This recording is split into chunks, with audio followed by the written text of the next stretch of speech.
Nagbigay ng ngiti si Gerald Anderson nang makaharap niya ang media sa isang kamakailang okasyon.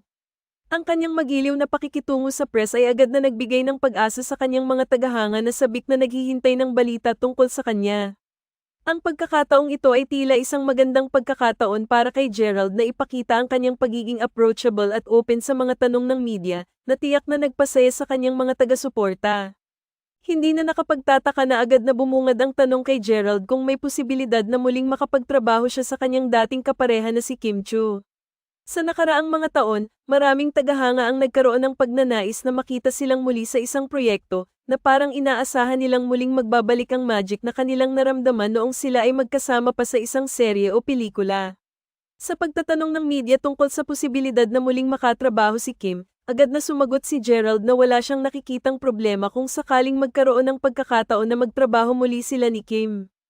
Ang kanyang tugon ay puno ng positibong pananaw at bukas na pag-iisip, na tila nagpapakita ng kanyang professional na pag-uugali at respeto sa kanyang dating kapareha. Sa kabila ng kanilang pagkakaiba ng landas sa personal na buhay, mukhang handa pa rin si Gerald na makipagtulungan kay Kim kung sakali mang dumating ang pagkakataon. Samantala, si Paolo Avellino, isa ring kilalang aktor, ay agad na nag-react sa issue. Ang kanyang reaksyon ay tumutok sa kanyang sariling pananaw at karanasan sa industriya.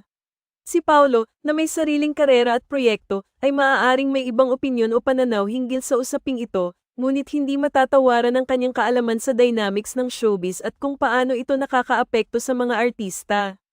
Ang kanyang reaksyon ay maaaring magbigay ng karagdagang insight sa kung paano nakikita ng iba pang mga artista ang posibilidad ng muling pagtatambal ng dating magkapareha. Sa kabuuan, ang sitwasyon ay nagbigay ng pagkakataon para sa media, tagahanga, at mga artista na magmuni-muni tungkol sa mga dating tambalan at ang kanilang mga kasalukuyang estado sa industriya.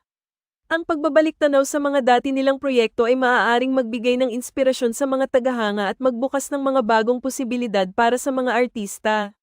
Sa pagtatapos ng araw, ang mga ganitong pag-uusap ay bahagi ng natural na daloy ng showbiz, na nagpapakita ng buhay at patuloy na pag-unlad ng mga paborito nating artista. Ang mga ganitong pagkakataon ay mahalaga hindi lamang para sa mga tagahanga kundi para din sa mga artista, na patuloy na naghahanap ng mga bagong paraan upang makipag-ugnayan sa kanilang audience at makapagbigay ng bagong halaga sa kanilang mga tagumpay at karanasan sa industriya. Ano ang sa inyo sa balitang ito?